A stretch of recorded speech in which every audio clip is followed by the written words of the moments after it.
এবার টিকিট কাউন্টারের সামনে 60টা কেন লেখা হবে তারই প্রতিবাদ করায় 60টা মাফিয়াদের হাতে আক্রান্ত হলো বিজেপির এক কার্যকর্তা ও তার বন্ধুরা। বিজেপির দাবি, গতকাল রাতে এক বিজেপির কার্যকর্তা তার কয়েকটি বন্ধুকে নিয়ে শ্রীরামপুর স্টেশনের পাশে দাঁড়িয়েছিল এবং তারা দেখতে পায় শ্রীরামপুর টিকিট কাউন্টারের কাছে দাঁড়িয়ে কয়েকজন 60টা মাফিয়া 60টা লিখছিল।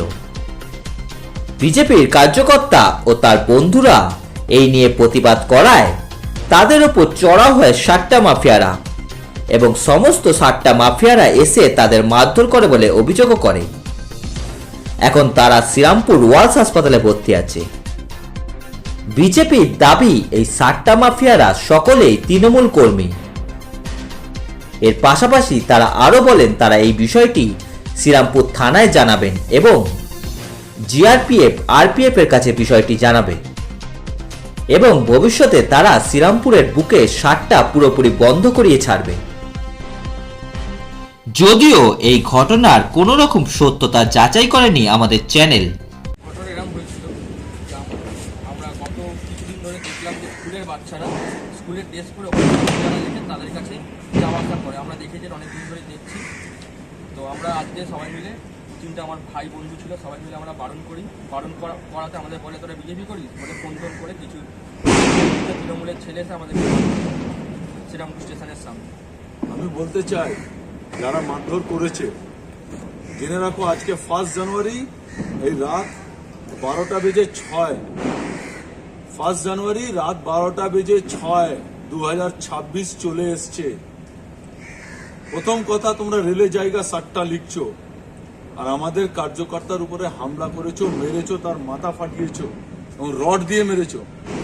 আমরা প্রথম কথা তো কমপ্লেন করবই, প্রশাসন, জিআরপি, আরপিএফ যা স্টেপ নেওয়ার নেবেই, কিন্তু বিজেপি কার্যকর্তাকে মেরেছো, ভুলে যেও না।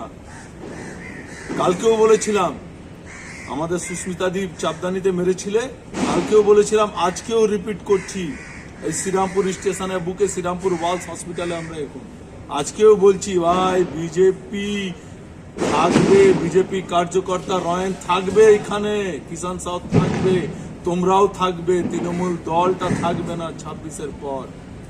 সবাইকে বোঝাবো আমরা, এক এক বিন্দুর রক্তে তাদের উত্তর তোমাদেরকে দিতে হবে, এই এক বিন্দুর উত্তর দিতে হবে।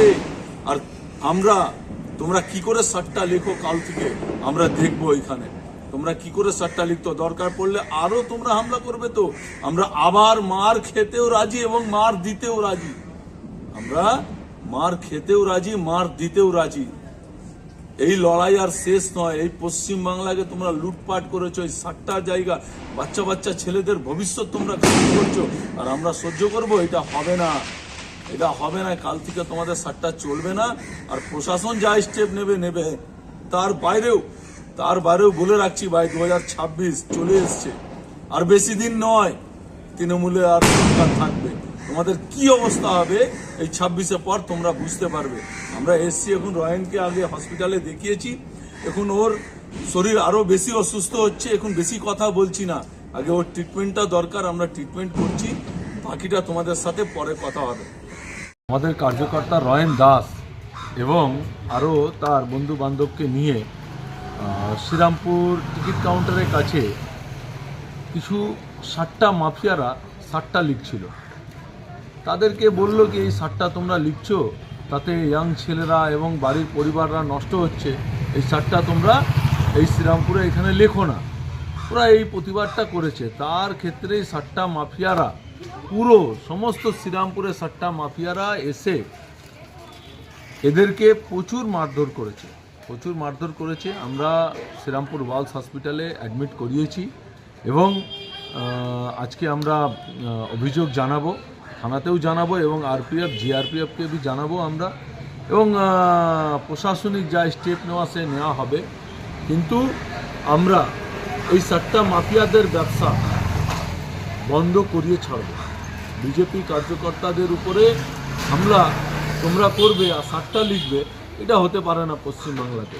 আমরা শ্রীরামপুরের বুকে 60টা বন্ধ করিয়ে ছাড়ব এবং আগামী দিন 2026-এর নির্বাচনে এরা সব যত সাট্টা লেখে এরা সব তৃণমূল করে, সব তৃণমূল করে। এই তৃণমূল দেখুন আপনার পরিবারে আপনার ছেলেকে আপনার মেয়েকে চাকরি দিচ্ছে না, তারপরে তাদেরকে এই সাট্টা খেলিয়ে প্রত্যেকটা পরিবারকে নষ্ট করছে।